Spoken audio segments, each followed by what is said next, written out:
I'm Ashley Hamilton, and this is Celebrity Memoir Book Club with special guest host Lili Michelle. Hello. Welcome to Celebrity Memoir Book Club, the podcast where we read a celebrity memoir so that no one else has to. This week we are reading Becoming Molly Mae by none other than Love Island's Molly Mae Hague. And so I brought in the foremost Molly Mae scholar that I know to cover this book with us. This week I would like to thank Base for supporting our show. Base lets you pick up your stuff and hit the road with high-quality, well-designed travel bags and accessories that won't break the bank. Right now, Base is offering you 15% off your first purchase by visiting basetravel.com/worm. And thank you to Dipsea for supporting Celebrity Memoir Book Club. Dipsea is an audio app full of short, sexy stories. If you're looking to light a spark or heat things up, there's a story waiting for you. For listeners of the show, Dipsea is offering an extended 30-day free trial when you go to dipseastories.com/worm. And thank you to the fun and challenging June's Journey game. Who doesn't love a good mystery? In the hidden object murder mystery game June's Journey, you'll awaken your inner sleuth and step right into a thrilling adventure set in the heart of the Roaring Twenties. Find your inner detective and download June's Journey today. Available on Android and iOS mobile devices as well as on PC through Facebook Games. Don't forget that tonight, December 6th, we will be going live with Moment. We're doing a live digital show. The proceeds will be matched and donated to the Brooklyn Book Bodega. You can find tickets in our show notes, in our link in bio. You can also live stream it for 7 days after the event, and those proceeds will be matched and donated as well. So we hope to see you tonight. Tune in. It'll be a pretty rockin' good time, 8 p.m. Eastern time, and a different time in other time zones. And Lili, if you were to write a memoir about your life, what would you title last week's chapter? I would probably call it like Overstuffed, just because I've gone through so much that I'm like, I'm good. I don't need anything else. I've had enough life experience. Actually, I'd like to coast for the rest of it. I can't believe how much Thanksgiving is a holiday where you're like, one per year is fine, thank you. Yeah. Like every other thing, Christmas, I'm like, we could do 4 of these per year. And I don't even celebrate Christmas, but I love the vibe of it. Birthdays, I'm like, sprinkle a couple of extra of those in there. Yeah, Thanksgiving, you get so grossed out by Thanksgiving food by the end of it that you're like, I need a year. Yeah. I can't have stuffing again. I need a year. No, my mom always makes like Persian food on Thanksgiving to like mix it in with the American stuff. And like we all just eat the Persian food.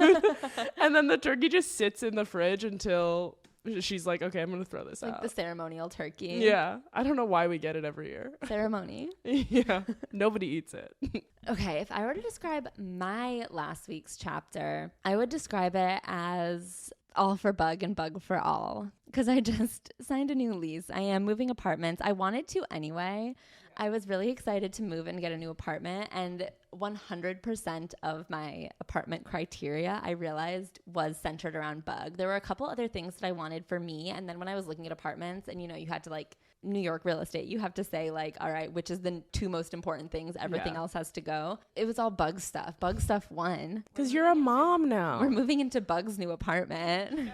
I mean, she's turned her world upside down. So this week, we are going to be diving into The Villa, a hot new memoirist. Just entered the villa. This book is the least bombshell that a book has ever been. The least amount of bombshells a book has ever had. There is not one hot reveal. There is not one saucy moment. I would say this book reads as like the outline of a book that you would then go in and inject personal experience into. This honestly, to me, felt like a 17-year-old's diary that I was like, oh, she hasn't gone to college yet. She doesn't know anything. But like a 17-year-old's fake diary that they're writing. So their mom to read. They're like, I'm actually doing great. I'm a virgin and I don't drink alcohol ever. Yeah. That's this whole book. Just talking about how boring she is. What did you know about Molly Mae before you cracked open this nothing? Okay, so the thing is that I loved Molly Mae. When she was on Love Island, and I've watched every season multiple times because I'm crazy. And I like to binge watch, and that's just, Love Island is my life. So when Molly Mae was on it, I liked her on the show. I didn't have that weird thing where I was like, she's fake or whatever. I thought she was great. I liked Tommy. I wanted them to win, you know? Yeah. I know people hated Molly Mae, and I didn't have that same feeling about her, but I also didn't like her. Yeah. I mean, it's pretty obvious that she's dumb. Yes. It's pretty obvious. Like on Love Island, like just the way that she is. And it's, you know, no shame to dumb people. I wish I was dumb, but it's not like I want to like hang out with her. I mean, there is just a look in her face. There is just nothing. Nothing behind those eyes. You look at the cover of this book and you're like, wow. Not a thought has passed between those ears. Her noggin is just like a gorgeous balloon. So I started watching her like YouTube videos. I could not believe that you watched her YouTube videos. No. Well, the thing is that when I was in high school, that's when like YouTubers started to be famous. So I used to watch like Zoella a lot. Okay. Oh my God, I remember. And I love Zoella. And so I would put Zoella on and just like do my thing and just hear her British banter in the back, and I liked it. So that's why I was like comfortable with Molly, because of that British sort of like. Wait, you watched Molly Mae's YouTube videos before Love Island? No. Oh, After. So I would put them on, and like she would just kind of show off all of these expensive clothes, which I love to watch. Yes. And then she would talk about just her day-to-day life, which was so bland. I remember there was this one video where she was like getting like catcalled in the street, where it wasn't even, compared to New York, it was like the nicest thing I've ever heard. Someone was like, oh, there's Molly Mae. And she was like, oh my God, I can't believe that they're doing this to me. And I was like, oh, I would love that. I would love if not being followed home every month. So this book is, I would say, 1/3 inside the mind of Molly Mae, 1/3 what she thinks she can offer in terms of advice. And then there's like a bunch about influencing. I guess it's half inside the mind of Molly Mae and half like what she thinks she can offer you as advice. The way she writes about influencing, I'm just like, oh, this is not something anyone should ever do. Like, this is not a lifestyle that anyone should have, because she makes it sound so mind-numbingly dull. She's like, you wake up in the morning and you've got to scout a background to take a picture in front of. Like, to her, all of Instagram is about finding proper backgrounds. She's like, some people can take a picture in front of a white wall. Not me. I've got to find new backgrounds every day. Well, she also, I feel like the first half of the book was her trying to convince us that she's a normal, real girl. Yes. And then she would go into like details of like how she doesn't want to be like anybody else, and then becomes an influencer, which is just being like everybody else. And it was very like, oh, you have no idea what being original is. Okay, so I am obsessed with like the rise and fall of influencers individually. It's so interesting the way like everyone will discover one and be like, we're obsessed with this girl, she's so cool, and then like all of a sudden it hits a critical mass in a day. Everyone will be like, fuck this bitch, she has no idea what she's talking about. And I think a lot of these people, especially like the ones who have this like dramatic rise and fall, not the people who have like a steady niche, but the people who like blow up and then crumble, are all people who are just doing regular things with confidence that they're the only person who's ever done them. Yeah. It's so bizarre to watch. And Molly Mae has that so hard, where she's like, anyway, I would make my hair wavy and make a video about it. And people had never seen anyone do a hair tutorial like that before. And I'm like, what are you talking about? How could that be true? Yeah, she also was like, and I was the only one taking pictures in the streets and nobody was doing that. It's like, oh, taking pictures in the streets, no one did that before? Like, what are you talking about? Since cameras have been a thing, people have been taking photos in the streets because that's what we do as humans. But it's also so interesting, like at the beginning of the book, she was like, my family is not like other families. We wouldn't holiday to the beach. We would holiday to like, she calls them walking vacations, walking holidays. Yeah, to like a rainy place, because we just like to walk in the rain. And it's like, okay, I mean, I don't understand how this makes you different at all. So in the introduction of this book, she kind of explains how she views herself and what she's wanted in life, which is simply to be interesting. She wants to be someone that people look at and say, wow, Molly Mae's doing that thing that's really interesting. And like, that is her motivation. She wants to be looked at and thought of as interesting, which explains a lot. She wants people to see her and be like, what's Molly Mae doing over there? It's not about her being fulfilled by her own life. It's about her being fulfilled by other people being fulfilled by her own life.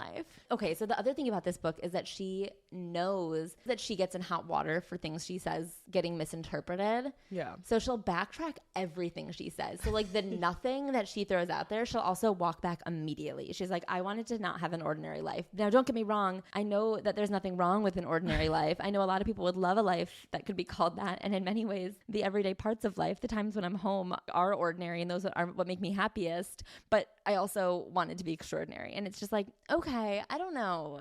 Say something. She doesn't have any hard stances in this book, which is like, please just have one opinion. Either she's had opinions and people were like, well, you can't have opinions because no one wants your opinions. Yeah. But it really just feels like she just doesn't know what to do. Yeah, which is why she should not have written a book, because this is very standard 23-year-old thought processes. So she was 23 when she wrote this. She writes in the end of the intro, at 23, I'm definitely a work in progress, and I want to share with you all I've gone through in my life up to this point. Like, of course you're a work in progress. You're should 23. Not be done at 20. Imagine being like, at 23 years old, I've learned all I have to learn and I'm ready.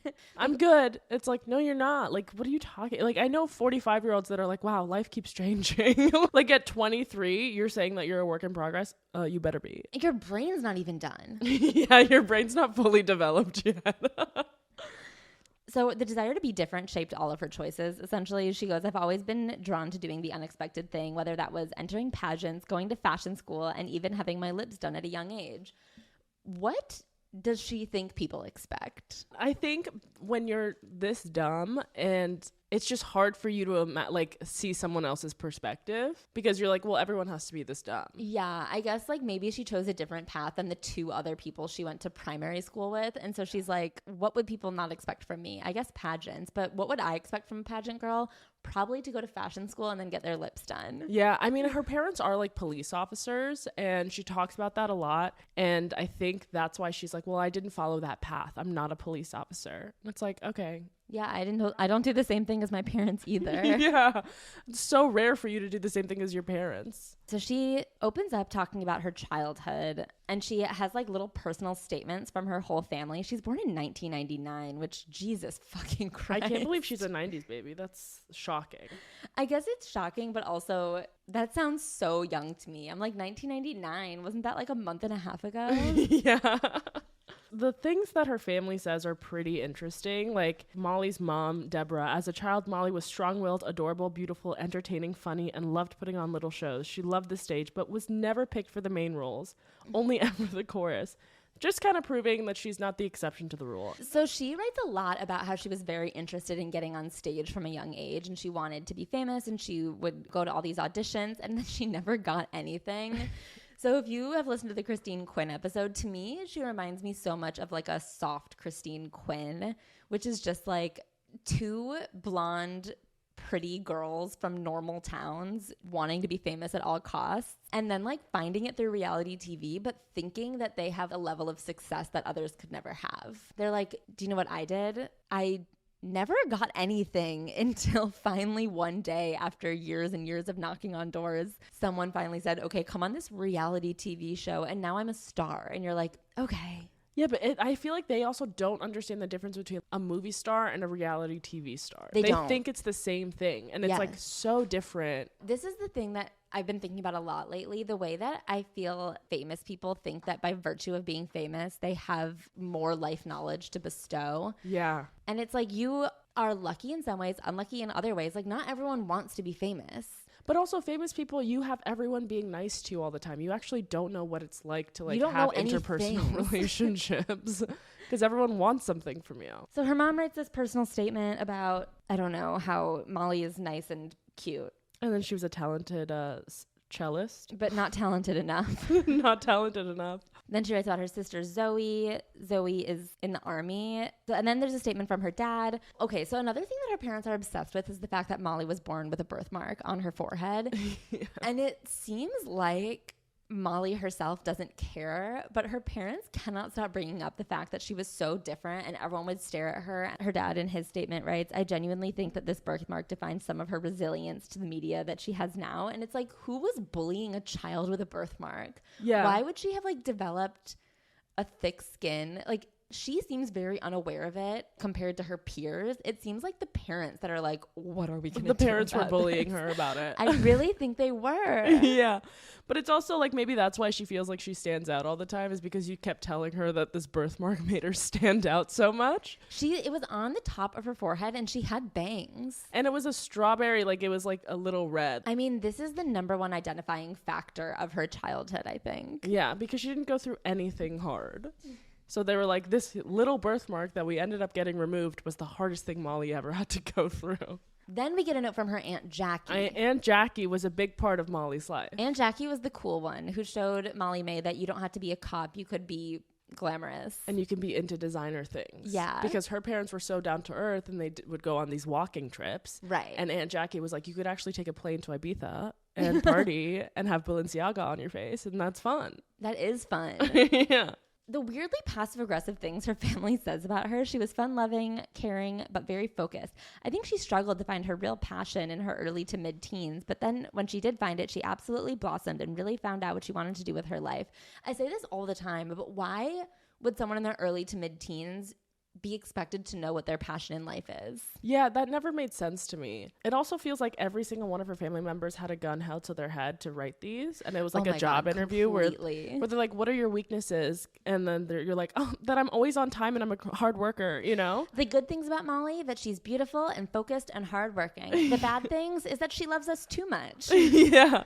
No, literally she goes, the best things about Molly, her vision, her drive, her artistic nature, and how hard she worked to achieve her goals. The worst things, that's really tricky. I would say probably one of her weaknesses, which hopefully she'd agree with, is the fact that she doesn't like conflict or having disagreements with people. That will come with experience and knowing how to handle things. Nobody likes conflict. No one's like, oh, I got into 3 fights today. I'm killing it. Oh my God. I kind of like conflict. No, I don't. No, you don't. I get so scared of conflict. So then Zoe writes a little statement, and this one feels like the personal statement from hell. Like, it's truly one of the least personal things I've ever read in my life by her sister, who's supposedly one of her best friends. Zoe her best friend, not one of them. She's like, Zoe is my everything. Oh, yeah, I think Zoe's her only friend. Yeah. She says that Molly's strengths are that she's always there for her, but her weakness is that sometimes she struggles to get a hold of her. At the beginning of this book, Molly's like, my family means more than anything to me. At the end of this book, she's like, I rarely see my family. Yeah. She's like, they live a little bit down the road from me, and so when are we going to see each other? Yeah. But also, every single one of her family members talks about how Molly likes the finer things in life. And they like really phrase it in a passive-aggressive way where they're like, she does like the finer things in life, which kind of sucks, and we hate all of that, but but that's her. So throughout this book, several times, as we know, in case you guys don't know, Molly Mae is currently pregnant with her boyfriend, Tommy Fury, the boxer. Yeah. Do they box, or is he like a wrestler? They're the same thing to me. Okay. And so he gets in a ring.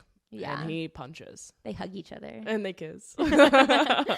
In her sister's statement, she goes, Molly has a very exciting future ahead of her, and I can tell that this is only the start. She and Fran, who's Molly's manager, working together, have great ideas planned. I know Molly's excited to have a family with Tommy one day, although I always tell her not to rush.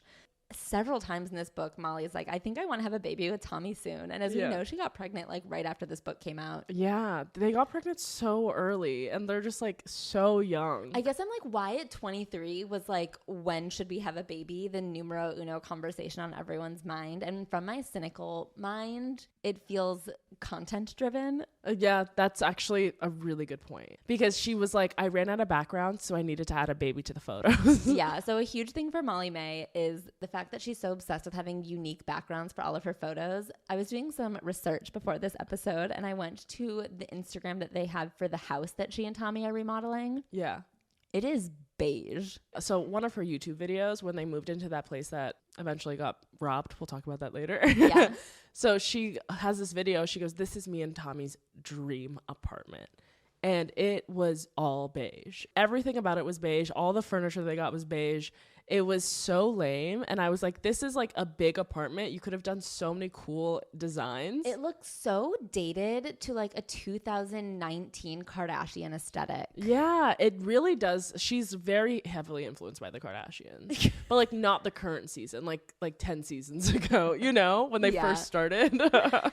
She talks about her troubles in high school. One of her big issues was that she really wanted acrylic nails and her parents wouldn't let her get them. That was really hard on her. She would cry and cry and cry. And that is really hard. So eventually she decided to get a job so that she could buy clothes in town, which they were like, that's Molly Mae doing things for herself. And you're like, okay, that feels normal. Now 23-year-old Molly Mae looks back about the time when she was trying to find herself. Now as a fully formed person, she's looking back on the person who was just trying to figure out who they are. In school, she was like a decent student, but she says, I just remember my parents wanting me to be academic and work really hard in school and get an amazing job. That is unique. This is unique about her, actually. She says she never remembers being shy at all. That is interesting to me. I'm always fascinated by people who like have no shame. I feel like in stand-up comedy, it's like we see people who have no shame and it's like, oh, those are the worst comedians that we know. Yeah. The people that have no shame are the worst at it, you know, because you need shame to like fine-tune your talent and fine-tune who you are. You have to be able to reflect. And if you're not like ever second-guessing a single thing you do. So I think about this with influencing a lot because I'm like, in order to like tell your friend, hey, when we get coffee today, can you get 300 photos of me with my coffee cup? I need to show people I'm different. You like cannot have shame in order to do that. Yeah. And it was working for her. Like pre-Love Island, she was building a following on Instagram in high school. This is a white, upper middle class, blonde girl who's very cute from a young age. Like it's not going to be hard for you. That's true. That's true. You're like, what, to be shy from what? Like posting your photos on Instagram? Like they were cute photos, I guess. Yeah. That audience, this is Gen Z. Like they were all on their phones. There were boys that were like, oh, she's cute, let me follow her. Like there were girls that are like, oh, I want to be like her. Like she always says that she really wanted to perform, which is very funny to me because it's like, well, only someone who has too much confidence at 12 years old wants to perform. I was so scared of public speaking and now I do that for a living. Oh my God, you know? same. I would shy away if a group project and they were like, Lily, it's your time to speak. I'd be like, nah, I'm good, thank you. I would shake. Yeah, me too. Yeah, she said for a while I really wanted to perform acting, singing, dancing. I wanted to do everything. It's like, no, you wanted to be famous. You just wanted to be front and center. You wanted to be the center of attention. It can be hard to fit everything in, especially when it comes to luggage. But with Base, there is room for everything, even if you're an overpacker, which honestly, I am so guilty of. We are obsessed with our Base luggage and have an offer for you. Go to basetravel.com/worm for 15% off your first purchase.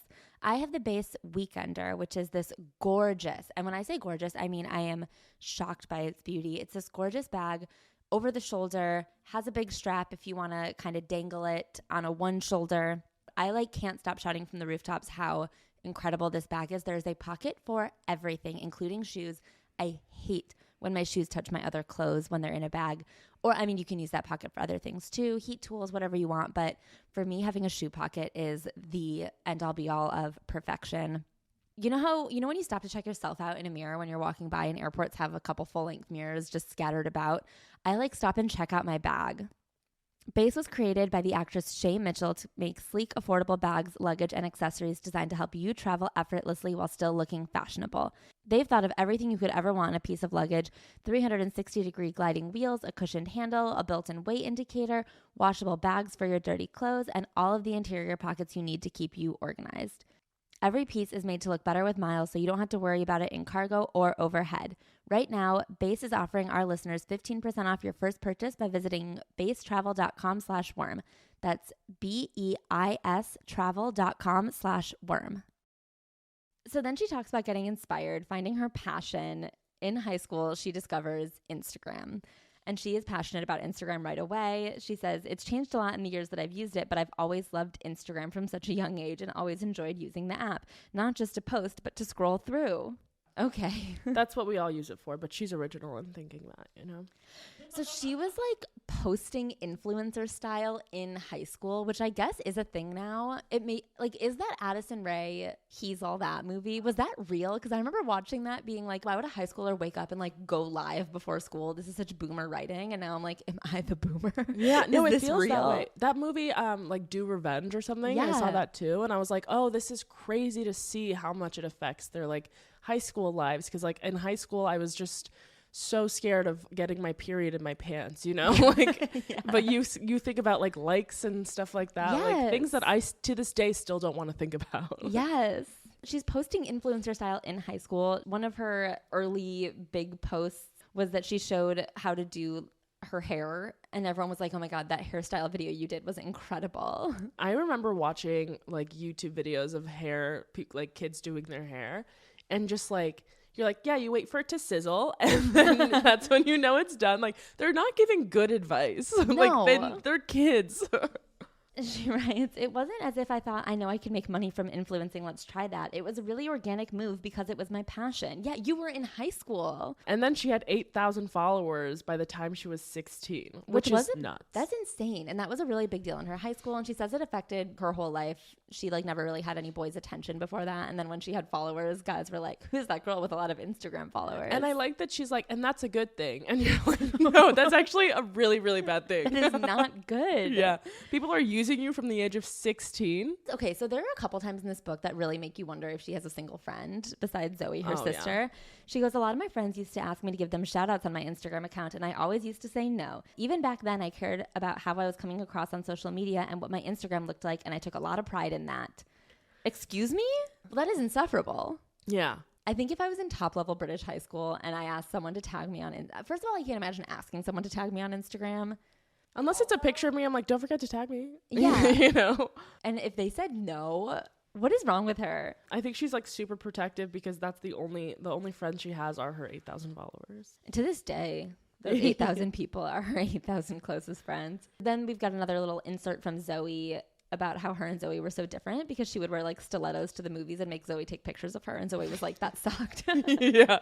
So I was like, I'm actually really traumatized by Molly, and Molly's like, she's my best friend and I'll make her die for me. So then we get to Molly Mae's next big trauma, which was her parents' divorce. She was like 15 or 16 years old, and she writes about how her biggest fear was that her parents were going to get divorced because they like didn't get along, and she's like, oh my God, they fight all the time, they're probably going to get divorced, and I hope they don't. I don't know, I feel like if you really sense a divorce coming on, they should get divorced. Right. So I grew up with parents that should have gotten divorced, and I remember having this fear of like, oh my God, are they going to get divorced? And now that they haven't and they just kind of hate each other, I'm like, why didn't you get divorced? Like, do you guys not respect yourselves enough to get a divorce? Like, this was traumatizing. Now I don't date. I don't like, because I'm scared to end up like you in a miserable marriage. Yeah. I think getting a divorce is like, you respect yourself, you respect your family, and you're like, you know, this is not working. I don't think Molly Mae I don't think she's ever really talked to her parents about it, because she later in the book is like, you know, my mom wasted 20 years of her life in a marriage. And I'm like, well, don't discount the fact that she probably like loves you and Zoe. If your parents get divorced and they're still on good terms and they're still friends and can hang out, then that's not a trauma. You know what I mean? Like, isn't if your that parents, like the best case scenario, that your parents are doing what makes them happy while also providing a life that can make you happy? Yeah, because if your parents are like the ones that hate each other and are using you to communicate, then I'm like, yeah, that sucks to be in the middle of that as a young person. But also, we're coming at this from like an older perspective, being like, get a divorce. But back then, I mean, I probably would have been crushed. So I think that there's something here that she's not telling us, and I might be giving her too much credit, because the way she talks about this as a trauma, and then she like alludes to the fact that she says specifically that her mom drank too much in the wake of the divorce. Yeah. And then would like date a bit erratically. Which is what we do after a breakup. Right. But I'm just like, what happened? Like, was there like egregious alcoholism? Was there alcoholism that like really affected Molly Mae's life? And she just talks about how like her mom drank a lot and she had to grow up fast, and there was like random men. And I'm just like, okay, this is where I need you to like say one specific sentence, because I can't tell if you're just being like, I don't know, after the divorce, my mom dated a bunch and also like had a couple drinks sometimes. We needed to know like whether or not your mom was a huge whore or just like had 2 dates. You know what I mean? Like we needed that. to know whether or not something happened to you and you like witnessed some shit that was bad. Yeah. Or did you walk in on your mom crying in the bathtub drinking wine, or was she just having like drinks with girls? Because throughout this, Molly talks about how her mom's behavior during this time really influenced her relationship to alcohol. She doesn't drink almost at all. And she later in the book talks about how she gets really upset when Tommy is drunk ever, and he gets drunk like 4 times a year. So I'm like, did something happen here, or do you have no concept of what alcohol is? Like, are you just like someone who's like, any alcohol is bad alcohol, say no to drugs, kids? Or did you like see something really bad when you were 16 years old and now you have trauma? It feels like the former. It feels like it really, because I feel like if she did experience that trauma with her mom, and her mom like stumbling home and like waking up in the kitchen and like seeing her mom like drool like that, like I would be like, she would put that in the book. But I don't know that she would, because she and her mom have a really good relationship now, according to her nonsense. Like, according to what she says. But according to her, she sees her mom twice a year. I think she would see her mom 0 times a year if she wrote in this book that her mom was like a crazy a mess that like scarred her for life. Yeah, I mean, but she is saying that she was scarred for life because now she doesn't even touch alcohol. That's true. And it's like, well, we all need a little bit. We all need to get loose every now and again. So giving her the benefit of the doubt, I am like, what happened here? But also having read the rest of this book, I'm like, maybe nothing though. So when her mom was partying, she like accidentally sent a message to the group chat being like, I hate mom. And she's like, I'll never forgive myself for that moment. And I always check my texts now. And I'm just like, the literal text was, I hate mom. I can't do this anymore. I'm so upset, which is not that bad of a text. I know. I'm like, what did you say to your mom's face? Yeah. Because I've said things to my mom like in high school and stuff where I'm like, oh my God, what, I was a bitch. Yeah. You know, when you're in high school and you like when everyone's like, oh, you're just a young girl raging with hormones, and you're like, shut the fuck up, I'll kill you. And then and then like you look back on things you said like 7 years later and you're like, oh, that's what hormones is. Yeah. You're like, oh, that's what Adderall did to my brain. Okay. Sorry, Mom. And then also her mom gave her a massive hug and said, I'm really sorry you feel like this. And then in time, things did calm down. Right. So like this book is so fucking after school special about everything that I'm like, you're either lying or you have the most boring, extraordinary life anyone's ever seen. I think she has a boring, extraordinary life. Because I think if she was truly like had gone through something, she would use it for clout. Yeah. After her A-levels, I don't know, after her like 16-year-old British school, I guess you can like pick your next school. Yeah. So she could continue at the school she was at and go to sixth form, or she could do the unexpected thing and go to fashion school, which I guess no one had ever heard of before, even though the school existed. Even though Jenny Humphrey existed. So she went to fashion school. She went there for one day and she got so scared about not knowing anyone that she went back to her old school the next day. But then she decided to face her fears and go back to fashion school the third day. And I'm just like, what is school then? Did you have to enroll in anything? You could just show up in different places and be like, this is my school now. Maybe that's just the British school system. Whoever's in the room at the time class starts goes here now. Yeah.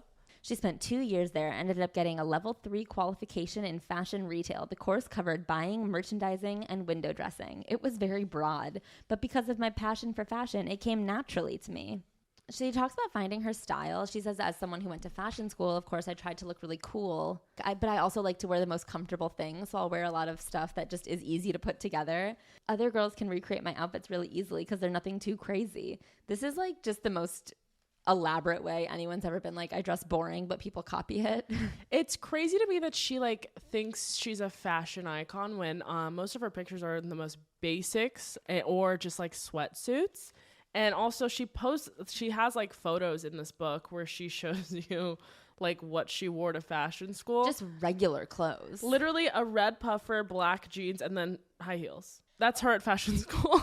This is the confidence. This is the confidence because when I put together an outfit that is regular, I think this is my outfit for today. Not like, okay, I put together the most regular thing. Now let's go create content out of it. Yeah. It's very Danielle Bernstein.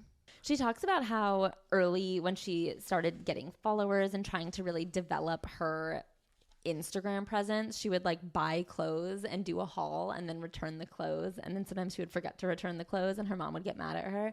It's giving rich girl trying to be poor, you know? Yeah. Like your mom's like, Molly, you know, like she didn't really get upset at you. She didn't really. It seems like you guys are fine. Yeah.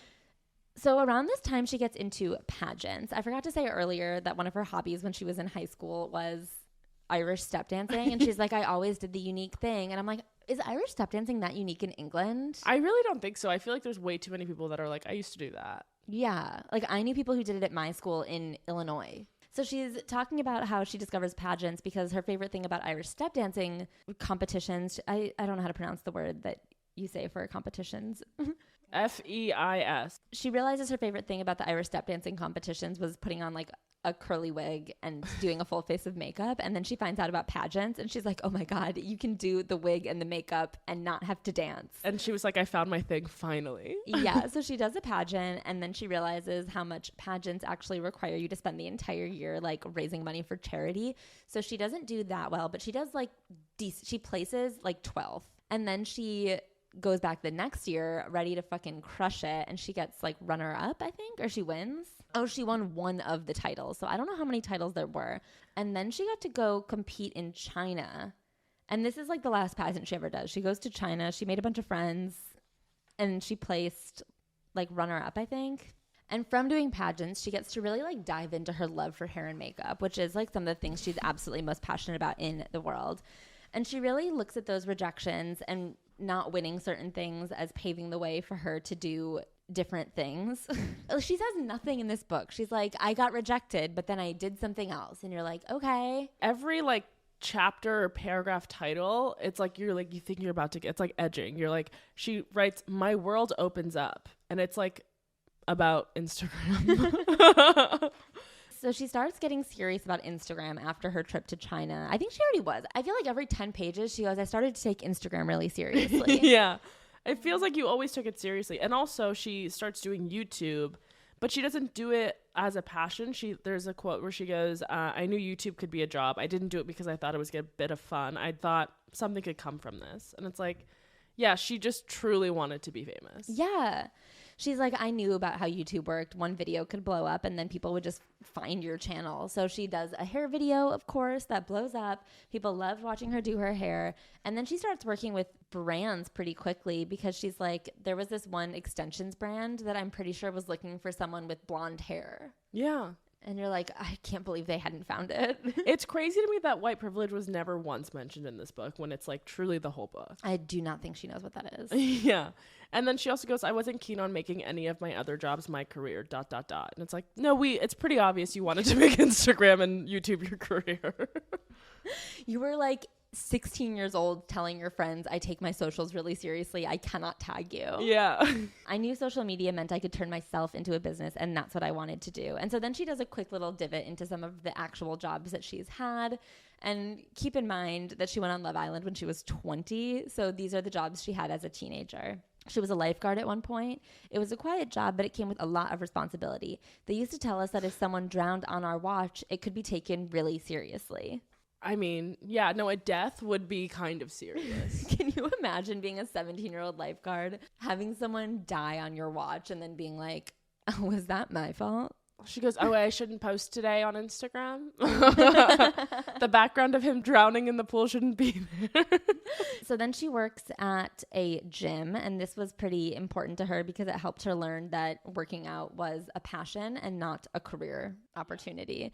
She said that she lost her love of the gym from working at a gym because she had to be up early and she hates waking up early. And then she got sick, and so she had to take some time off, but then she never went back to work. And then they were like, you look better. And she was like, oops. Yeah. Didn't they find her like posting or something? Oh, shit. They saw that she had gone out in London and got an Uber at 3 a.m. and they were like, I thought you were sick. And she was like, I wasn't. Looking back, all those jobs helped me learn what I didn't want from a job. I realized that I get bored very easily, which is why I couldn't stay in a job for long. I was chopping and changing all the time because they just weren't for me, and that really reinforced for me what I'd always known. I wanted to do something a bit different to what was on offer to me. I just didn't know what yet. I don't know. I do feel like as a 19-year-old who's like, well, I've tried working as a lifeguard. I've tried working at the gym. None of those paths seem right for me. What I want is to just be famous. Yeah. No, it's like you did 2 jobs and you were like, well, I guess working isn't for me. She says she got semi-fired from the gym. I say that all the time when I get full fired. Oh, I've gotten fired so many times and I go, I walked away. It was my choice. As we know, she's taking Instagram more seriously. She's starting to get brand deals. She has like a hair company working with her and people start sending her outfits. She takes another job. I guess it was a big thing in England because we have a couple other British memoirists who've done this, who like go to Ibiza for the summer. Yeah, Ibiza's so clubs. big. Yeah. It's just so funny because she was like, people were doing drugs in Ibiza. I can't believe that. And it's like, well, that's what that place is. And then she's like, I couldn't be around drugs. My parents were cops. Yeah, literally, I can't be around this. My parents are in the police. They did not raise me to be okay with being around this stuff. That's part of growing up. I don't know. I can't believe she like went to Ibiza for the summer and then pursued a career where like most of it is doing coke. Yeah, and she just like didn't realize that the party island would be filled with party drugs. Yeah, so she goes to Ibiza and she's supposed to go for the summer. She gets like a very coveted job and then she only stays for 2 weeks because she's like, okay, everyone was just partying and that wasn't really fun for me. Yeah. She was like, no one wanted to take my photos. But because she was in Ibiza and she was able to change the backgrounds of her photos and have photos when she was in Ibiza. And she had posted that she was going to be going there. So brands had sent her some things to wear because she had already had a bit of a following at that point. So she was able to like mix up the backgrounds of her photos. Some of it was in London and some of it was back in Ibiza. And then she started getting more followers. So it started to really help her out. She like went home after 2 weeks, but she got about 16,000 followers. The damage was done. She was on her way to success. So she goes back home and she starts really doubling down. People are starting to send her stuff. She's starting to make like $500 a month from influencing. And she's like, this is it. This is who I'm meant to be. She has these like little like blurbs that I think are supposed to be like very like deep. And this one's my favorite. My parents have always just been so super supportive. What a beautiful quote to read. Yeah. So now that she's taking influencing really seriously, but she's back living with her mom, she realizes, you know what, if I'm going to keep doing this to my highest potential, I need to move to Manchester. She says she manifested an apartment there, but she like went to look for apartments there and then found one in the building she was looking at. She sat across a building that she liked. Well, she didn't mean to. She just was like, oh, I like this building that I'm sitting in front of. And then refreshed her feed because it was location-based feed. And then the apartment popped up. And it's like street easy. It's like where your location is. You know what I mean? Yeah. She says the reason she had to move to Manchester is because she couldn't progress in her job because there weren't new locations or cool backgrounds where she lived. So she moves to Manchester like in a weekend. Things start going even better. She starts working with brands. She's getting recognized a little bit because she's going out. She has about 150K. But her identity truly is like her number of followers. And then she gets the opportunity to go on Love Island. And she says that she walks into this audition like just knowing she got it. She had this feeling in her stomach that she's like, I'm meant to be on that island. And I know I'm going to be on the show. But then she talks about how she actually auditioned the year before and didn't get it because she was very shy. And then 1 year later, she is no longer shy. But I thought she said earlier that she was never, ever shy. Yeah, she's a hypocrite. This is like nothing in this book makes sense. And then later she's like, you know, walking onto that show, I have no idea where my confidence comes from. And I'm like, I thought you've been confident the whole time. Yeah, you said you were confident from like age 10. Like, what you are were you making hair about? tutorial videos at 14, and that to me actually does feel confident. And you had a strawberry birthmark that you were confident in. Like, what are Yeah. you talking? Even the things that you shouldn't have been confident in, you were confident in. So then she covers all of Love Island in like 3 pages. She says she went in. She and Tommy were meant to be in so many ways because they were both born the same year in May. So we were the exact same age. I guess that's kismet. Yeah, but also she says that she went on Love Island to grow her Instagram following. I mean, we'll get to her relationship advice later, but her whole goal for Love Island was to grow her Instagram following. And then when she found out that she wasn't going to be part of the original cast, she almost turned it down. She like said, you know what, I'm not doing that. And then they were like, no, you'll be the first bombshell, which is like the people who enter the villa after the original cast couples up. And so she agrees to do it then, but people were actually advising her against it. They said if you go in not as part of the main cast, you might not get as much attention. But it's also like she did do a good job being the first bombshell. Like, she was a legendary bombshell. She really was. The walk in was like a meme. Like her in that hot tub, her and Tommy were like, I like remember sparks her flying. in that hot tub. And then she kind of gets her first true dose of trolling, but she wasn't really there to see it. Her sister was running her Instagram while she was in the villa. So one thing about Love Island that I find insane is that it happens in real time. Those episodes are airing like the day after they happen. I don't know what kind of hours those editors are pulling, but it is psychotic. So then you have a family member on, or like a friend or someone on the outside of the villa manning your social media for you. And now they usually get management involved because for a while, these people were popping off so hard. So for her sister, the hate got really bad managing Molly's Instagram while she was in the villa. So she hired a manager. And Molly, as we know, is a huge control freak over her socials. I mean, she is a self-proclaimed control freak. She, once again, in high school, wouldn't shout out her friends. Her sister hired a manager to help out, and Molly found out about it when she was in the villa and like freaked out about it. The amount that social media was on her mind while she was in the villa is surprising to me. Not surprising, but like it's upsetting. Because back then I was like, oh, I like her and Tommy. Like I like their relationship. But now I kind of understand why people were like, oh, she's not really in it. Like maybe she wasn't actually in it because she was thinking about her Instagram the whole time. I think it is really interesting that they didn't have clocks in the villa. They control everything that you do.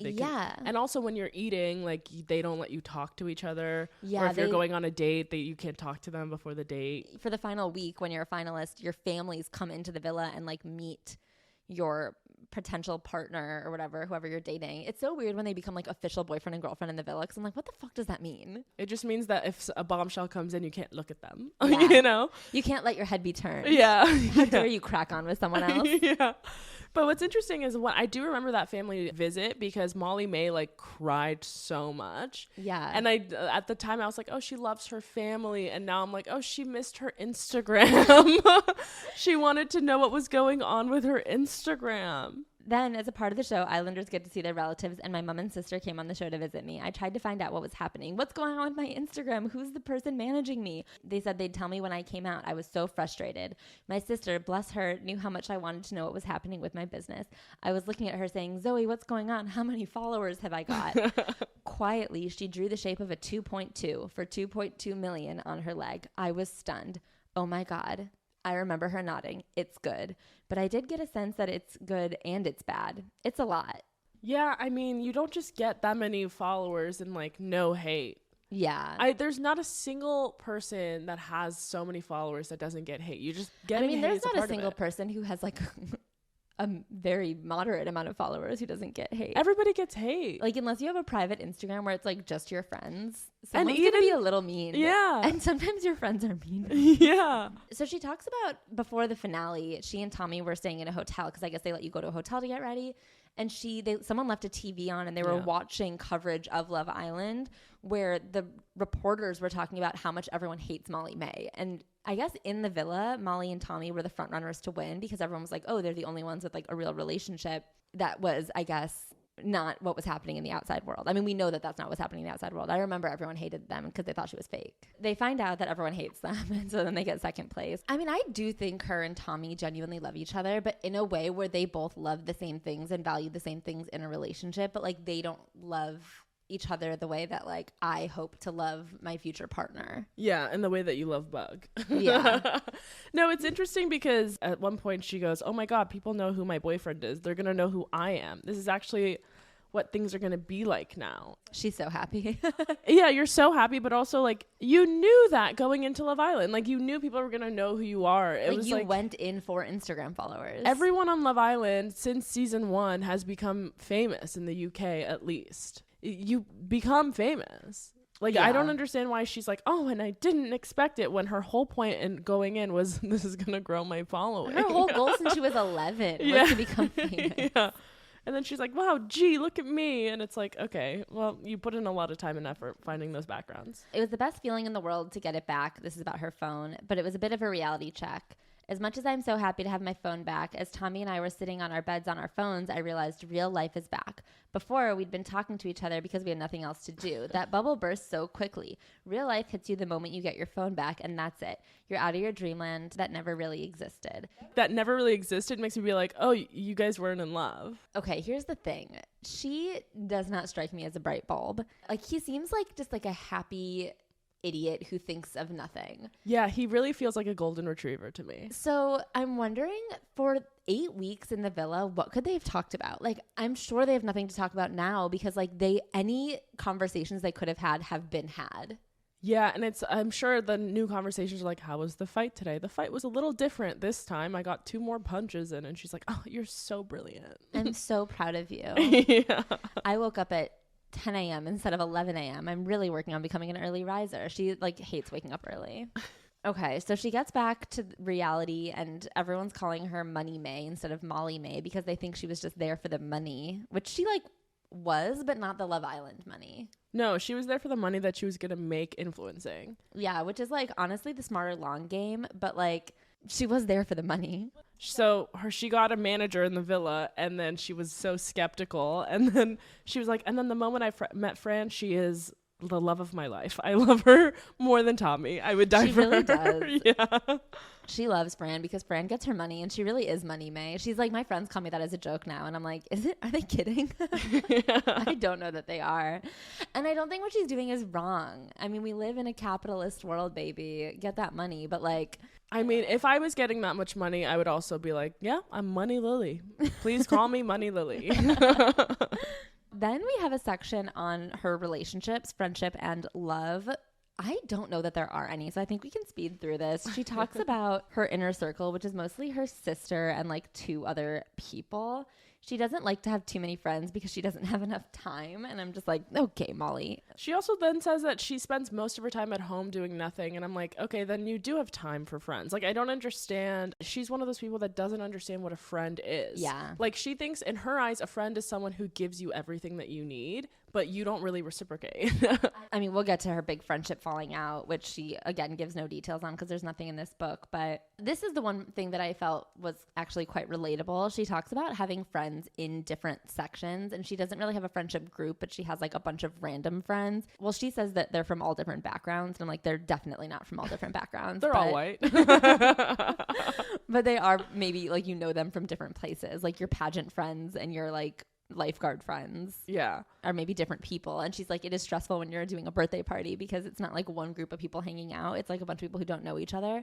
And I'm like, I don't know, man, then don't have a birthday party, just have like a couple dinners.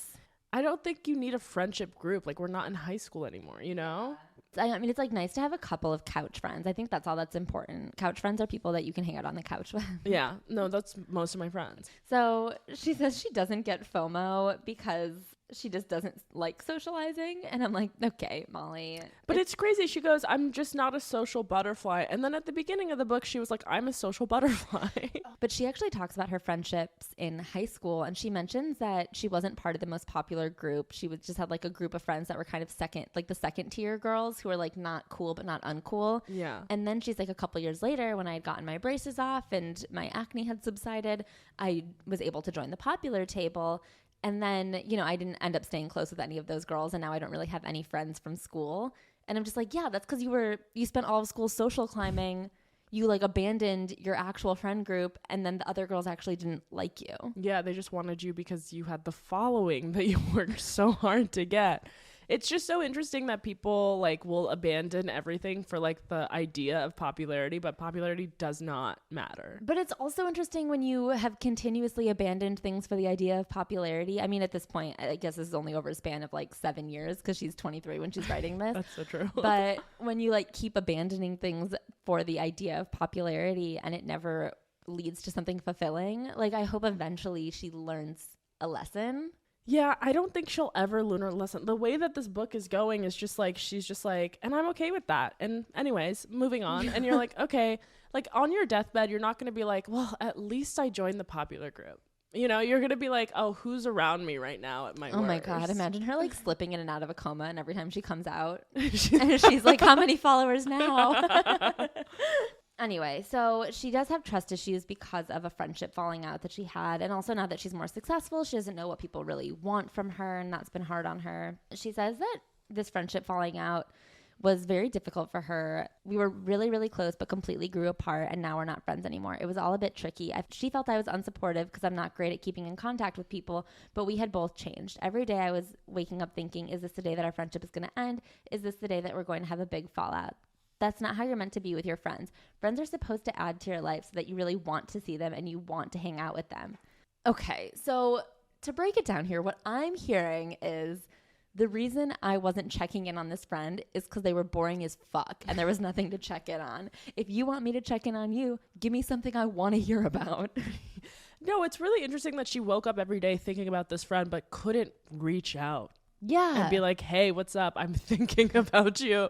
She was just kind of waiting for it to die. And it's like, okay, like if you don't want to be friends with someone, that's fine. But then don't be like, this was a mental torture that I woke up with every single day, because that just doesn't make sense to me. Especially when the problem was that you weren't like keeping contact. But that's the thing, is that I think she thinks that friends just give to her and she doesn't really give back, or like giving back in her way is being like, oh, I'll like post a picture of you on my Instagram, even though she doesn't do that, or Yeah. like I'll pay for dinner or something, when it's like friendship is more emotional than anything else, because you have to check in and you have to make sure you're okay and talk you through things. And we always talk about this, but friendship is so much more complicated than relationships, because relationships, there's one, and the expectations are like, there's so much information in society about like what you're supposed to do in a relationship. Like this is what you're supposed to give to your partner, and this is what your partner is supposed to give back. And you can create a non-traditional relationship, but like if you want a traditional relationship, there's like a lot out there about what that's supposed to look like. Whereas friendship can be like so many different levels and so many different things. And so you have to like know. Yeah, and it's also like really complicated because friendships like are so different. Like my friendship with my guy friends are so different than the ones with my girlfriends. You know what I mean? Or like certain girlfriends have like more of an emotional intelligence that I can lean on, whereas some are just more for a fun time. You know what I mean? Like, and there's a way to like kind of navigate having all these different friends, but if you don't put the time and effort into it, then you're gonna end up like Molly Mae. The thing is, I don't think she wants to put work into anything in her life. The fact that she's like, having a job wasn't for me because you had to like be there every day. And she's like, having a friend is not for me because you have to like call them. Yeah. And she's like, the reason me and Tommy work is because we wake up together every day. Yeah. The way she talks about relationships stresses me the fuck out. Sometimes ending a friendship can be for the best. If you're really not getting on with someone, if they're not adding positivity to your life and making you happy, then they need to go. And if it's got to that stage, it's probably not working for them either. If anything in life doesn't work for you, it needs to go if possible. I am such a strong believer that you get one life, so every day needs to be the best it can be, and that doesn't mean that everyone's best version has to be the same. Make it what you want it to be. This feels very transactional. Like if someone is not making your life better, I don't know. I think so many relationships ebb and flow. Like, I don't know. I have friends that if they're going through a hard time, I will be honest, their day-to-day presence is not like making me joyful, but I like love them, and I'm like, okay, but it'll be fun again soon. Yeah, there's like so many things that happen in this life where you're like, you just need it to be there for someone. But I feel like if I was friends with Molly Mae and I was like, hey, the situation in Iran is really bothering me, she'd be like, well, we're not friends anymore. She'd be like, okay, you're supposed to add to my life, not bum me out. Research shows that sex is as mental as it is physical, so you need more than just an amazing vibrator. If you've dog-eared one essay chapter in a romance novel, or you have that particular scene in a movie you always think about, try Dipsea to help you get there in a new way. With Dipsea, you can skip straight to the what we call good parts.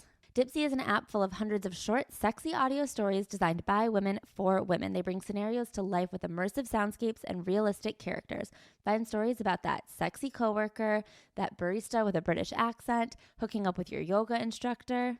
They have celebrity voices telling you these sexy, sexy stories to really take your fantasies to the next level. They've also got sleep stories, wellness stories, and sexy stories you can read. Let Dipsea be your go-to place to spice up your me time, explore your fantasies, relax and unwind, or heat things up with a partner.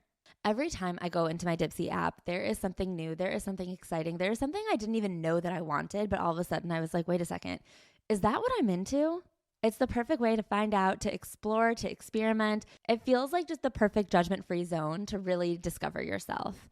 Dipsea is offering an extended 30-day free trial when you go to dipseastories.com/worm. That's 30 days of full access for free when you go to dipseastories.com/worm. dipseastories.com/worm. Whether you're craving a good mystery or you just need to get away for a while, June's Journey is the perfect game for you. Sit back, relax, and let your inner Sherlock escape to the glamorous roaring 20s. Search for hidden clues, solve mystery after mystery, and travel across thousands of vivid scenes with new chapters every single week. There's always a new case waiting to be cracked. For me, June's Journey is my perfect escape game as a little treat after I've done lots of good hard work. Sometimes lately I've been putting my phone in the other room to really focus and get things done. And then when my timer hits its little 30-minute mark, I get to go play a June's Journey. It's the perfect way to unwind and give yourself a little pat on the back after a super productive day. If you never get tired of a good whodunit, you'll love June's Journey. You play as June Parker, an amateur detective on a quest to solve the murder of her sister and uncover her family's many secrets. You'll need to find objects devilishly hidden in intricate scenes full of little details before the timer runs out. A variety of game modes and puzzles await. June's Journey has tons of fun, unique features to keep you entertained. Chat and play with or against other players when you join the detective club. You'll even get a chance to play in a detective league to put your skills to the test. Help June relive some of her fondest memories with the new Memoir feature. Piece together her past to complete gorgeous albums and unlock exclusive awards like Island Beautification. Should we start June's Journey Memoir Club? There's a detective in all of us. Find your inner detective and download June's Journey today. Available on Android and iOS mobile devices as well as on PC through Facebook Games. And then we get to move into her love lessons. She was a virgin for a while. She says she remembers in school getting called frigid. And then as she started to get more followers on Instagram, more boys started to like her, which she's like, amazing, good stuff. But she got her boyfriend at 16. Yeah. So you weren't a virgin for a long time. You No. were a virgin when you were a child and shouldn't have been having sex. Like, that doesn't make sense to me. No, I think she lost her virginity at like a extremely average time. Yeah. I lost my virginity at 21 and I was like, that was too early. That was my a mistake. virginity at 18 and I was just like, that was a weird one. Yeah. And I felt very like, okay, it's time. Like, Yeah. everyone's gonna think I'm like weird. Yeah. And I was that weird girl. She had one boyfriend and they did all of their firsts, or she had all of her firsts with him, first kiss, first relationship, first banging. And then it ended. And then she was single for a little while she like tried to really like dive into her influencing career. And then she went on Love Island. And now she she's was single for 2 years. Yeah. I've been single my whole life. I don't even think she was single. She thinks she was single for like just over 1 year. Yeah. And she was like, and so I'm an independent woman now. And it's like, no, you're not. She and Tommy, she talks about their relationship and how when they met, she like wasn't really sure about him. She was attracted to him right away. But then she realized that he wasn't pretending. He wasn't trying to chat me up. It was actually about having a natural flowing conversation. And I wonder if she like had ever had a natural flowing conversation before. Yeah. No, because I remember watching them talk on Love Island and just being like, wow, this is the dumbest conversation I think I've ever heard in my life. I wonder if like no one has ever asked her questions. Like sometimes Yeah. I do go on dates where I'm like, wow, they did not ask me one question. But I think when you're on Love Island, and I've definitely gotten like falsely attracted to people because they are like overly inquisitive and I'm just like, oh my God, they're so interested in me. Yeah. No, I'll be attracted to someone if they make a lot of eye contact. I'm like, okay, let's date and get married. Yeah. I feel like the fact that he like asked her questions and carried on a conversation, which like might not even be his natural state of being. It might be because they had nothing else to do. Yeah, that's what she said. And they had like 8 weeks of conversation to fill. So they talk about how loyalty is the most important thing. And I know that there is speculation that he's cheated on her. I don't know if that's real or not. I don't know if that's like actually a rumor mill or just like people not trusting any relationship, especially one that was forged on a reality show. I truly don't think that he's cheating on her. One, he's a Taurus. And Yeah. I'm a Taurus. We don't cheat. Okay. Well, that's not true. I'm sure there's Tauruses out there that cheat. But I do think that he is loyal. And I think, honestly, that he's way too busy to cheat. I'm loyal, babe. He's a loyal babe. And like, so he's doing all these fights all the time. He's living with her. And also he's too dumb to hide it. Yeah. You know, like I don't think he would like pay attention to a girl leaving a hair tie or like a piece of jewelry or something. I know. I'm just so suspicious that when she mentions, I think 5 or 6 times in this book how loyal he is. And she mentions like 4 times that he would never so much as look at another woman. He only has eyes for her. And so Yeah. I'm like, wow, that is a lot of protest. Maybe he's just like nearsighted. You know what I mean? He didn't see her there. That's why he keeps losing his fights. He can't even see a fist Yeah. coming. He can't see 5 feet ahead of him, so he didn't notice her at all. And she talks about being happier in a relationship because it's just like something that's checked off. She's like, it's so nice to have him because if she was single, she'd be juggling too much stuff. And they've been in the same situations together. Like they both went on Love Island and had an experience together. And so it's just like really nice to have him. And I'm like, that I guess that would be friends too. Yeah. Like she says she's friends with Maura, but I don't know that she like really talks to Maura. She has this little blurb where she goes, how you know, talking about how you know you're in a good relationship. She goes, I always say you know you're in a good relationship when you go to bed at night and you get excited to wake up the next day to spend time with that person. Me and Tommy, before we go to bed, we're always having such a laugh that when we go to sleep, I think, oh, do we have to go to sleep? I want to carry on chatting. I want to carry on laughing. And that's when you know you're in a good relationship because there's constantly things to talk about. I would love to be a fly on the wall. Love to know what they talk about. I also nothing I like want more. really want her to make a friend. I know. I'm just like, oh my God, if you love chatting and laughing, wait till you hear about friends. Yeah. Anyway, so she talks about how in a relationship you should never waste time. And one of her biggest fears is wasting time because she says her mom spent 25 years of her life with the wrong man. We have one life and every day is so precious. Like, okay, yes, your parents were not meant to be together forever, but it does seem like their divorce was amicable and like maybe it was good for a time. Yeah, obviously they did love each other at a certain point. Like she's like, she wasted 20 years. It's like, Well, you were born in those 20 years, so it wasn't a waste. Like, what are you talking about? Like, do you think she like regrets you and Zoe? Because then it was a waste of time. Yeah. I think her fear of just like wasting time is like her just like a fear of like posting an Instagram post that isn't going to do well. This is so funny. She's like, I don't want to waste time in a relationship. But anyway, I think relationships should all be easy. She says very specifically, I don't think a relationship should feel like work. I think that if you have to put work into it, that's not a relationship. That's a chore. For me anyway. I think that you should only be in a relationship if it adds to your life effortlessly, and it's completely effortless with Tommy. What? You know what's funny is I always think about Hailey Bieber and Justin Bieber because they both go, damn, this marriage is hard work. Okay, I think that there is a spectrum. I don't think you should wake up every day being like, we fight and we fight and we fight to be together. Like, okay, you shouldn't be like at war, but you also shouldn't be like, anyway, this is easy. Yeah. Like, you should fight for something. Yeah, I just think it's when you have two pretty like bland people, it's gonna be an easy relationship, you know? She says they're similar in a lot of ways. They have the same interests. They both never had trauma growing up. Yeah, she goes, I'm so lucky right now living with him. I don't have to make a conscious effort to spend time with my partner. I mean, maybe you should make a conscious effort to have like a date night or something. I don't know. I feel like all of my friends who live with their partners, when I talk to them, it sounds like they really have to make a conscious effort to like make time for each other, because people who live together will fall back on that and be like, well, we just see each other around. Yeah. And you have to like make a conscious effort to be like, no, but I prioritize my quality time with you. She also says again here, we both want kids relatively soon, because when you're with someone and it feels so right, the next stage you see is having kids with them. And it's like, that is not, I think, a good reason to have children, because you're like, well, we like each other now. What's next? Yeah. It does feel like she has this like old school mentality of like a woman in the 1950s of like, well, we've been dating for this amount of days. Now we do this. And then we do this. And it's like, I don't know. And he's literally, it goes, he wants to be a world champion one day. I'm like, well, then maybe focus on that. Focus on that and like focus on your career. You're 25. She goes, there's no rush. For the time being, I mean... There's no rush. Anyways, I'm pregnant. For the time being, we're happy with the children we do have. All 17 of them. We call them our children, but really they're a collection of cuddly toys, stuffed giraffes, turtles, and more. Ellie Belly is my elephant, who's literally been with me since I was a baby, who I took into the villa, and all the others have names too. But there are 17, so I'm not going to list them all. She says that they travel with them. Yeah, it's a very creepy thing to do, is travel with 17 stuffed animals and have a specific duffel bag for them. This is crazy to me. My advice, if you want a relationship, stop looking for it. Says the girl who went on a dating television show. Yeah.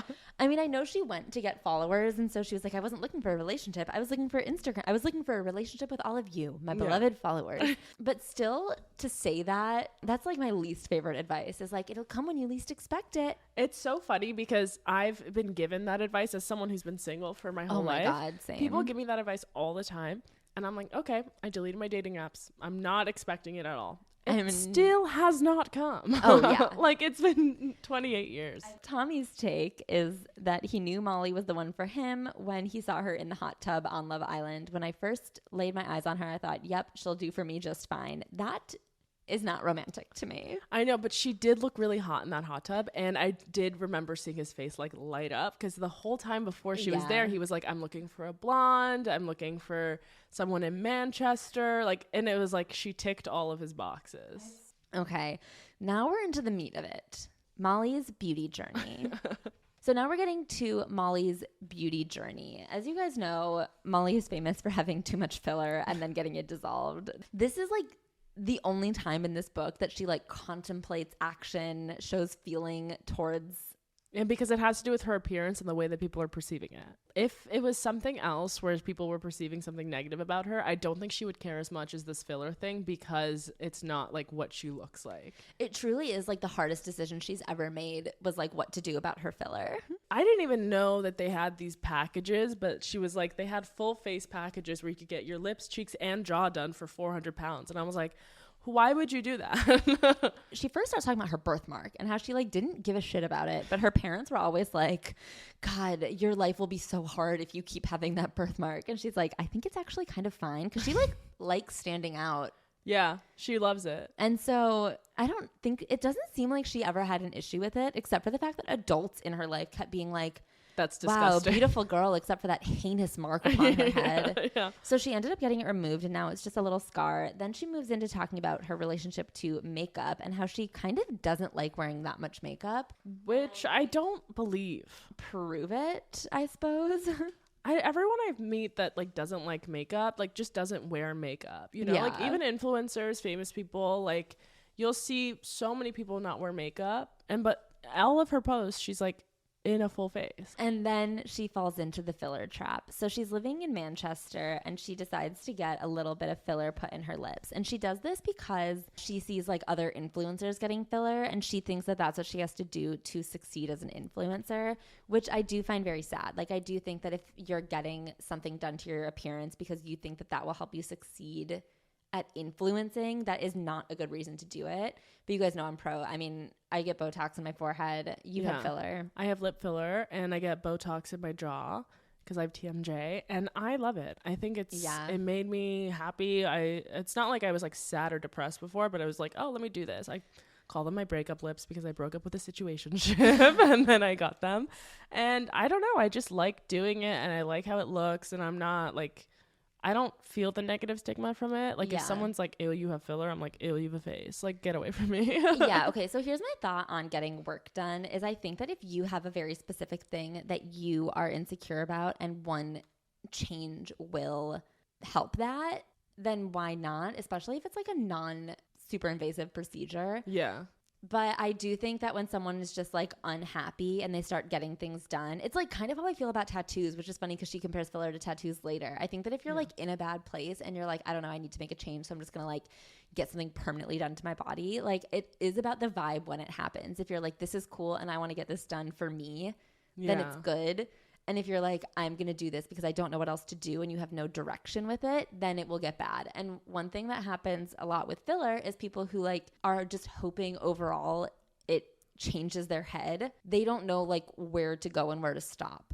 Yeah, I think that's the hard part because when I do get filler, the guy that the plastic surgeon then does it, he told me that you get body dysmorphia. Right. So you often like forget what you look like before and then all of a sudden you think you need more and more and more and more. Right. And he was like, that's why we take before and after pictures because we want to show you that no matter what, like this is what you originally look like so you don't get out of hand with it. Yeah. And I love that because I always ask for those to look at those pictures when I go in because I'm like, I just want to make sure. Yes. No, that's so smart. And I feel like there are certain things where you're like, okay, you have to want it as like a little zhuzh, but also not think it'll like change your life. I think you have to be in a very specific headspace to get things done. And I don't think that everyone should. Like for me, one insecurity that I've always had is my nose, but I know it's a lightning rod of insecurity for me. And I think that if I ever got a nose job, then I would just hate something new. Yeah. So I don't think it would actually fix something to get my nose changed. Whereas like I don't begrudge anyone for getting a nose job. I think for some people it's been really great. But I think for me, it would just be like a very expensive shift in blame. No, I think it's like really important to like wait. Like I think her issue too is like she got it really young, like I think 2021 or something like that. Yeah. And like I didn't get any filler until I was like 27. So it's like I think when you like start to know yourself and you like are like, well, I could do a little bit of Botox or I could do like the wrinkles under my eye bother me, let me get some filler or something like that, just to like make you a little happier, a little more confident, then that's totally fine. Just like wearing makeup does. You know what I mean? Like it's just a little bit to make you more comfortable. But like in here, she goes, maybe if I get lip fillers and cheek filler and then I'll take better pictures and I'll get more followers and I'll get more people that like me. That is a really horrifying sentence. It's so sad. It makes me really sad. Yeah, because it's like that's the goal in Molly Mae's life is to get more followers so that people like her. I'm just like so sad for her because I'm like, I think you're so like bubbly and I think you're really cute. But I think your mind has been warped because you've been famous on Instagram since you were like 12 years old. It's been this like misplaced positive feedback loop where she like wanted to be popular. So she like tried to get Instagram followers. Those Instagram followers did make more people in school and more boys like her. So she was like, okay, more followers means more good things in my life. More people will like me. But then she like only focuses on the followers. She doesn't focus on her interpersonal relationships. And it's like maybe it'll pique their interest in you, but it won't create relationships with people. Yeah. And I think she's so lost in that spiral. It breaks my heart also because this is like a perfect example of someone who grew up in a new generation of technology.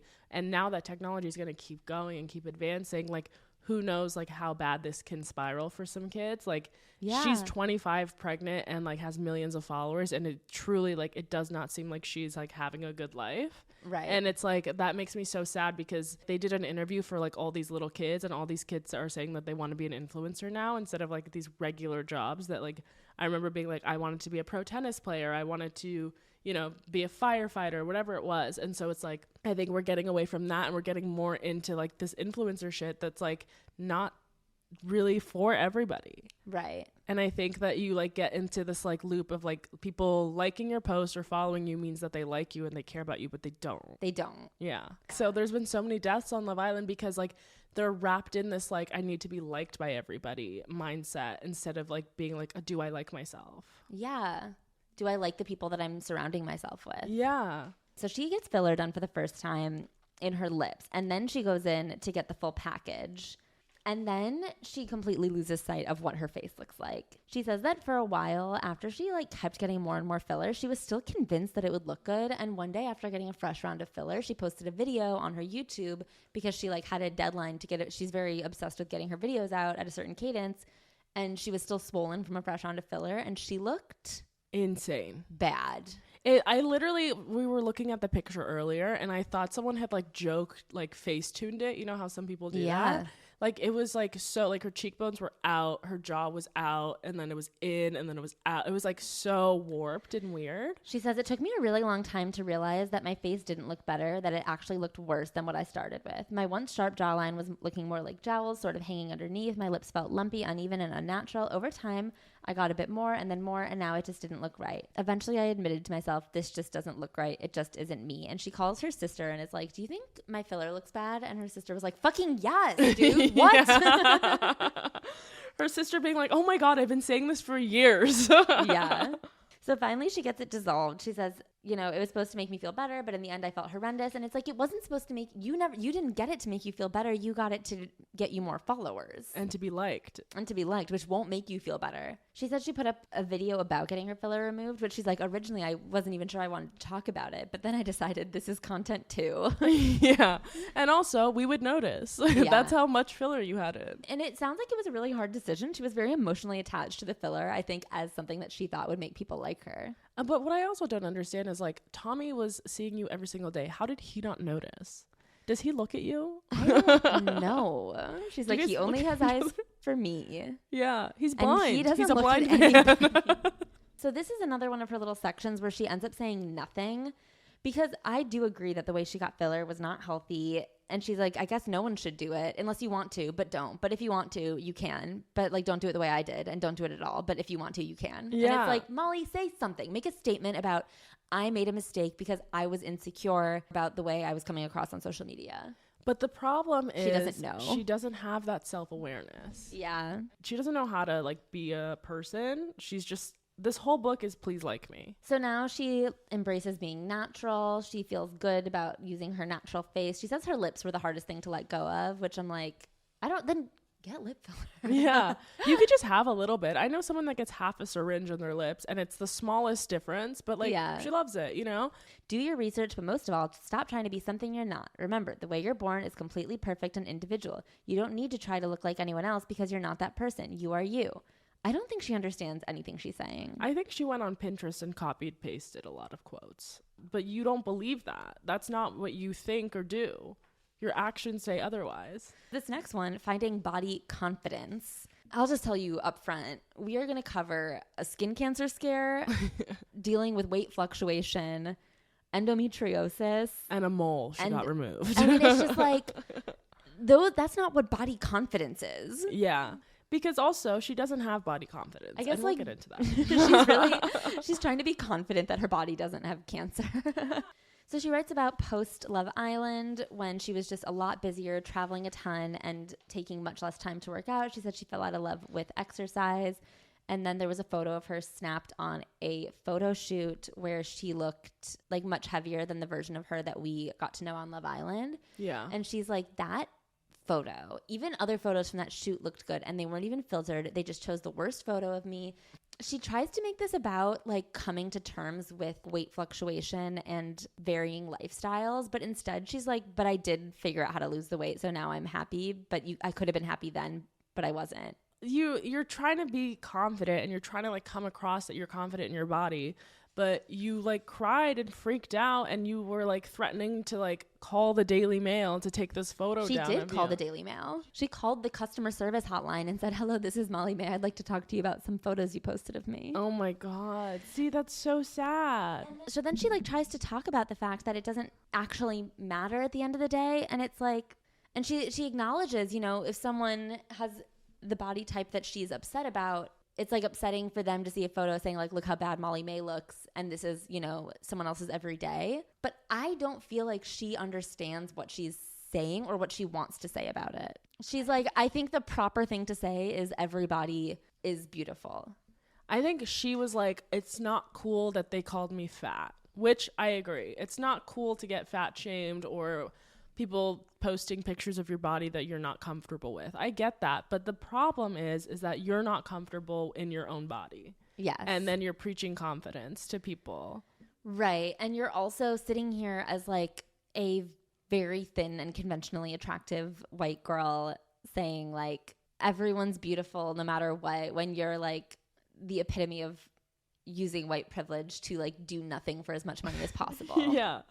Finally, she's like, my trick to dealing with bad photos, nowadays, I won't react to photos I don't like in the same way that I did to those ones from Barbados, but I'm not going to pretend they don't bother me at all. If I see a bad photo of myself straight away, I start to wonder what the other people might think when they see it. And I understand having like a reaction after being cyberbullied. Like she is having mean things written about her. But of course, the reality is when you're standing up posing for an Instagram photo with your makeup on and your hair done and wearing a flattering outfit, you're not going to look the same as you would when you're caught completely off guard.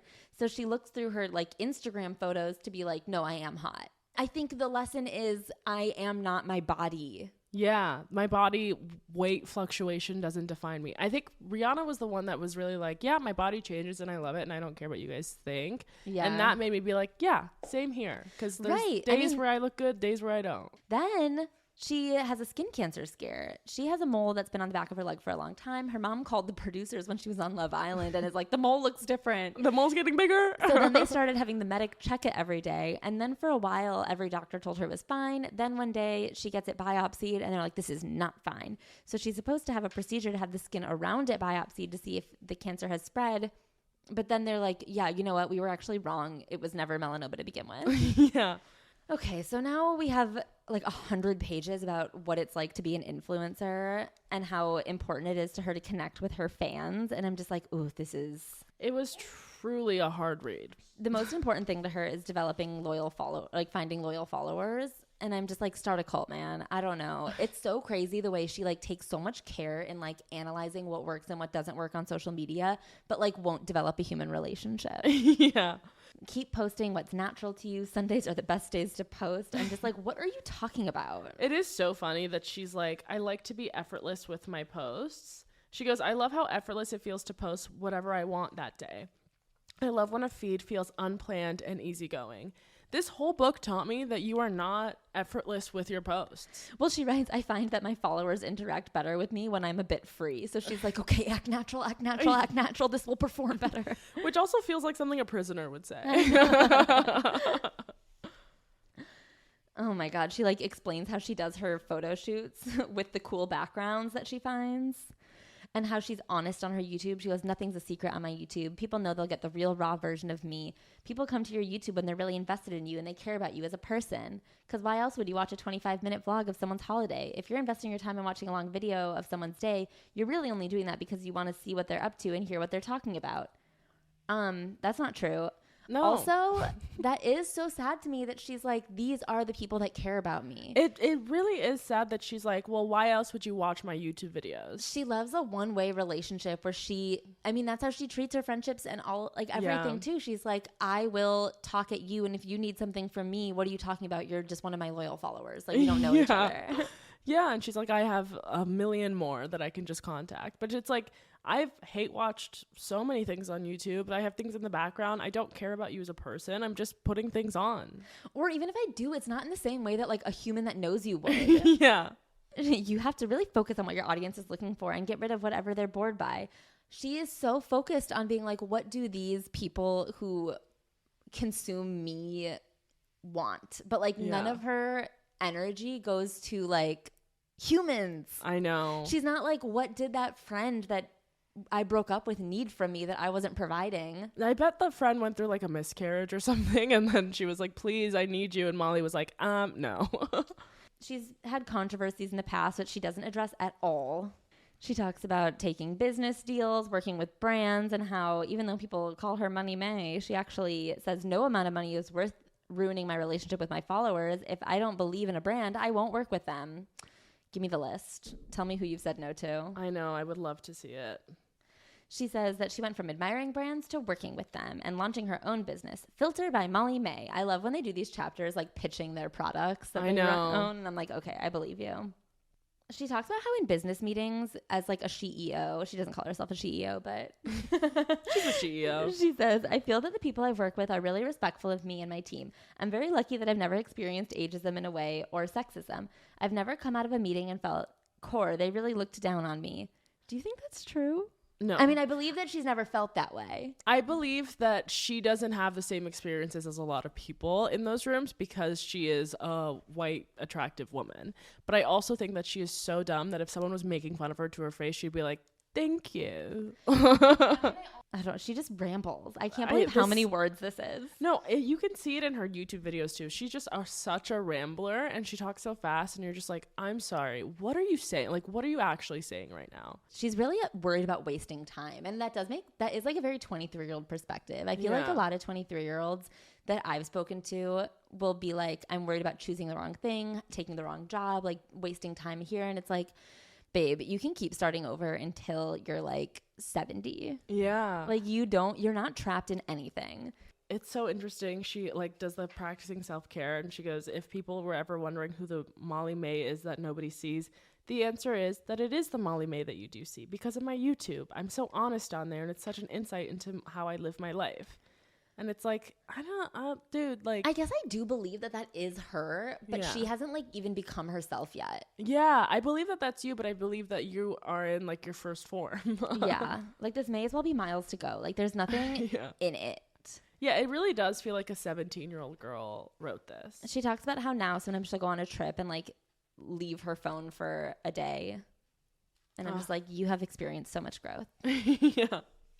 She talks about mental health, and she says she's actually extremely even-keeled. She's like, mental health is really important, and I'm very blessed that mine is fine. Yeah. You're like, okay. You're like, remember the filler? I don't think that's fine.